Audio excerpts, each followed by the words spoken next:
Porção diária de espiritualidade.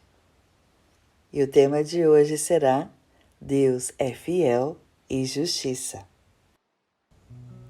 O versículo principal dessa meditação diz o seguinte: Deus não é homem para mentir, nem ser humano para mudar de ideia. Alguma vez ele falou e não agiu? Alguma vez prometeu e não cumpriu?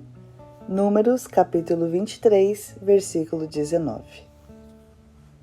Uma das características imutáveis de Deus é a sua palavra, ou seja, quando ele promete algo, ele cumpre. Veja o versículo que acabamos de ler, mas vamos reforçá-lo, que está em Números capítulo 23, versículo 19, que diz o seguinte: Deus não é homem para mentir, nem ser humano para mudar de ideia.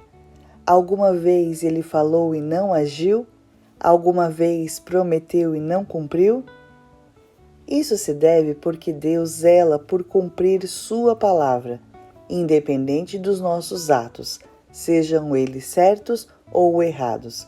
Veja o que está escrito em Salmos 103, dos versículos 10 ao 11, que diz o seguinte: Deus não nos castiga por nossos pecados, nem nos trata como merecemos, pois seu amor por aqueles que o temem é imenso, como a distância entre os céus e a terra. É importante destacar que o zelo que Deus tem em cumprir suas promessas não podem ser justificativas para levarmos uma vida desregrada, ou seja, levar uma vida fora da vontade de Deus. Veja o que disse o apóstolo Paulo nesse sentido, descrito em 2 Tessalonicenses, capítulo 3, versículo 6, que diz o seguinte: Com toda a firmeza vos mandamos, irmãos, em nome de nosso Senhor Jesus Cristo, que não devem acompanhar aquele que, sendo cristão, levar uma vida desregrada. Esta exortação se faz necessário, pois quem tem uma vida desregrada não herdará o reino de Deus, conforme está escrito em Gálatas capítulo 5, versículo 21.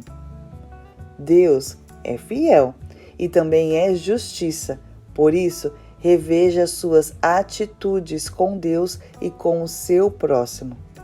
Priorize ser fiel a Deus. Viva uma vida de santidade, justiça e trabalhe para o reino.